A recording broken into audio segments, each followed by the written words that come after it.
You know, the one thing that I generally don't hear when I come into work is quiet. This is where the brew process actually starts. Outside we have a 50,000 pound silo for malted barley.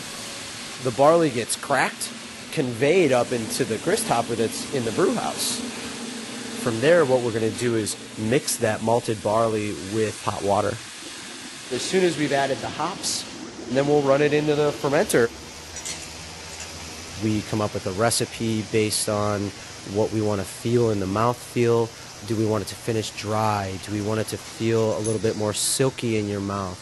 We use different roasted and toasted malts, different bready, Munich-y malts, chocolate malts. That's where it kind of all starts. A lot of sounds that are coming from the brewery are the bubbles of CO2 coming out of the fermentation process. That's fermentation at its finest. Yeast devouring the sugars that we created and excreting CO2 and alcohol. Not only does it sound very cool, but the aromas that are coming off of that are just incredible. I always start off our tours, when I give the tours, is saying that people call us brewers, but we're really yeast ranchers. You hear pumps. Pumps are always running. The hissing of the steam running through the vessel.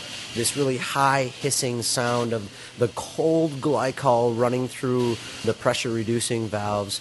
Guys walking around with their boots, skipping on the ground. You can kind of hear them dragging across the ground. If it's a Tuesday, I know that I'm going to be hearing the bottle filler by about 10 o'clock. Yeah, this is going to be good.